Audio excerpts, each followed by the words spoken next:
On September 17th, 2024, a wave of explosions shook Lebanon when pages across the country detonated, killing at least 12 people and injuring over 2,800. The following day, similar attacks using walkie-talkies injured hundreds more, leading to a total of 3,400 injuries, including casualties amongst children. Many of the injured suffered life-altering injuries such as loss of limbs and blindness. These horrifying attacks have been attributed to Mossad, Israel's intelligence agency, raising critical questions. How did Israel carry out this operation? Was this a form of terrorism that violated international law? What could this mean for global commercial supply chains? And most importantly, what lessons can be drawn, especially for Muslims? Early in 2024, Hezbollah began distributing pages amongst its members. This move followed accusations from Hezbollah that Israel was hacking smartphones using powerful spyware like NSO Group's Pegasus 2. It can access every message you've ever sent. It can access every message you've ever received. It can access every photo, every video, every email.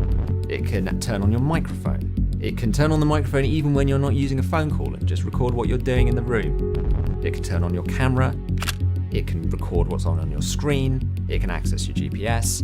To counter this, Hezbollah adopted pages which were thought to be more secure and harder to hack. When the pager attacks occurred, it was initially believed that Israel had hacked into the devices and caused them to explode by overheating the batteries. However, further investigation revealed a more complex plot involving several companies and international players. The pages used in the attack were manufactured by a Taiwanese company called Apollo Gold. Photos of the recovered devices showed the logo of this company, but the company quickly distanced itself from the incident. Su Qingquang, Gold Apollo's chairman, told reporters a day after the attack that a few years earlier a former employee named Teresa Wu had approached him along with the mysterious Tom about licensing agreements. Teresa Wu created a website under the name ApolloSystemsHK.com, claiming to distribute Apollo Gold products. However, no such company existed in official records of Hong Kong. This website was designed to hide the real manufacturers, which were a Hungarian-based firm called BAC Consulting, which had licensed the use of Gold Apollo's branding for specific regions. Apollo Gold's statement said, according to agreement, we authorize BAC to use our brand trademark for production sales in specific regions,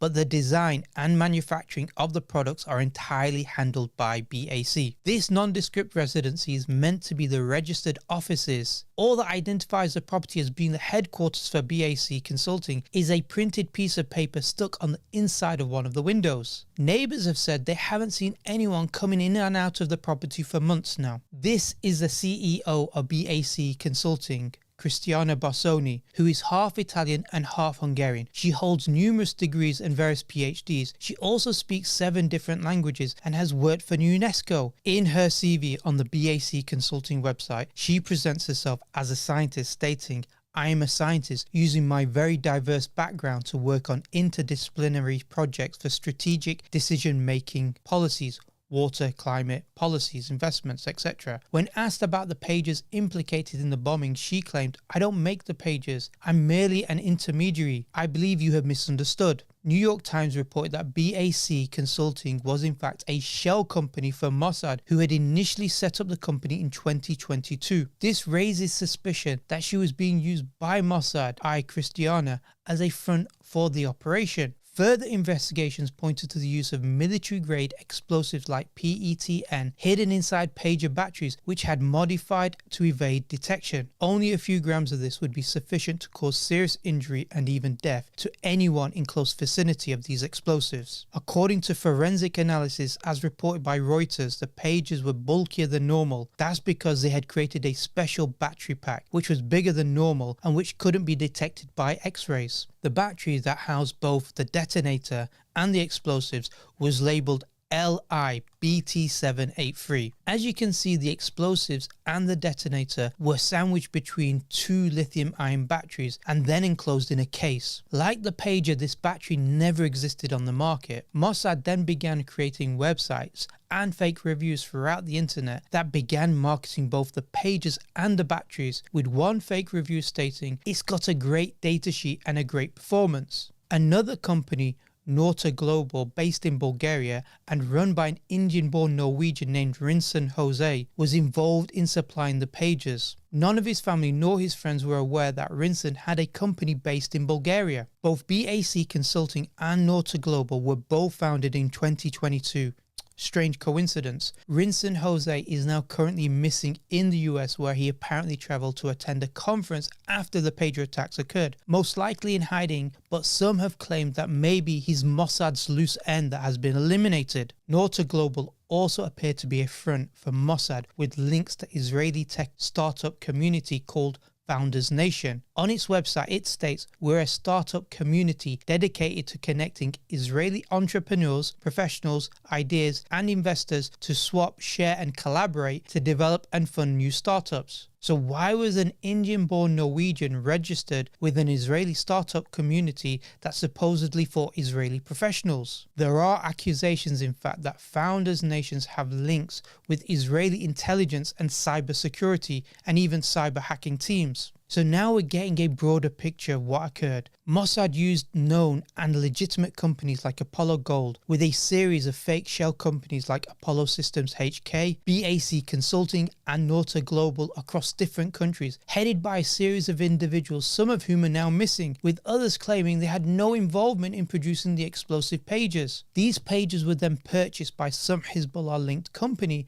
and then distributed to his members across Lebanon. So what is the ramification of all of this? Fundamentally, the attacks have cast doubt on the security of commercial electronics, particularly those produced in Western-backed countries. Their manufacturing companies and their supply chains are now thrown into doubt. If a government like Israel can embed explosives in everyday devices like pagers, it raises concern about the integrity of other commercial products such as smartphones, smart TVs, or even electric cars. This fundamentally undermines trust in Western supply chains and fuels suspicion that these products could be weaponized.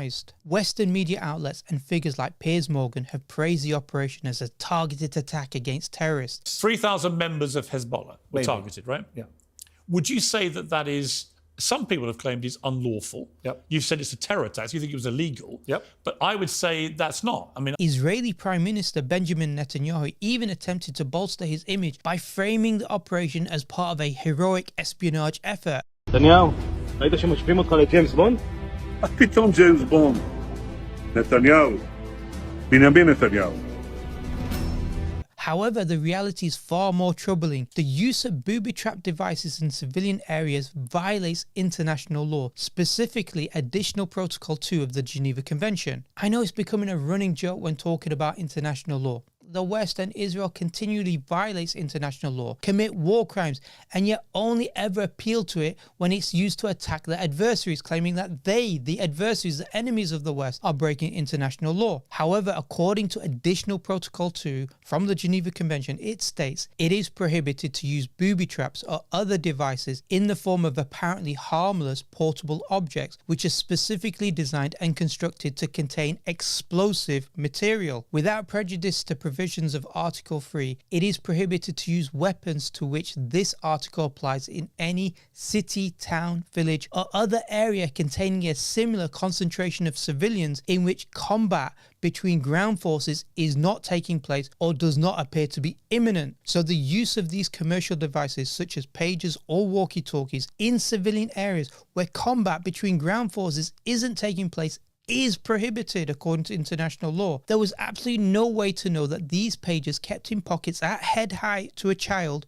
would not be handled by innocent civilians and cause them injury or even death. As we know, children were killed in this attack, including a 10-year-old girl who heard the pager beep and went to bring it to her father. Others were injured while driving their cars on busy roads, potentially causing fatal crashes. In fact, when the walkie-talkies were exploded, the timing of this explosion was clearly timed during a funeral, including of those children who were killed in the previous day. It's pretty sick and cowardly use of violence. What underlines that this is a further war crime is that Hezbollah distributed these pages to those in their group who are not in combat roles, like doctors, medics, nurses, and even teachers. Hezbollah is not just a militant fighting group, it runs a number of social programs, including schools and clinics. The use of these pages were not isolated to combatants, but to non-combatants too, like drivers or or nurses or teachers. But as Richard Falk, Princeton University professor, mentioned, that Israel sees the civilian infrastructure of adversaries such as Hamas or Hezbollah, that they are treated as permissible military targets, attacking civilian targets deliberately, yet commended by people like Piers Morgan, as well as lauded by Western politicians and media alike. It's becoming a real joke. On the one hand,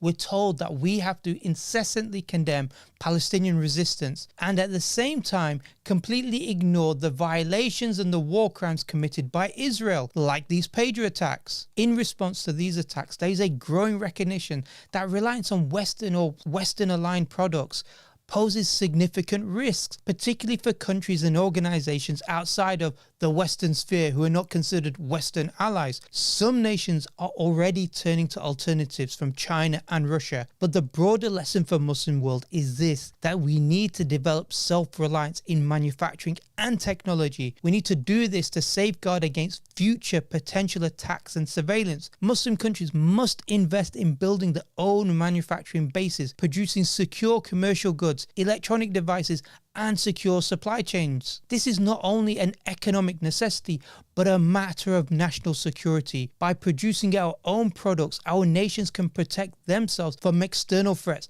such as the manipulation of commercial goods for espionage or violence. In conclusion, the pager attacks in Lebanon have exposed significant vulnerabilities in global supply chains and highlighted the importance of self-reliance for the Muslim world, seeking to safeguard our populations from similar threats in the future.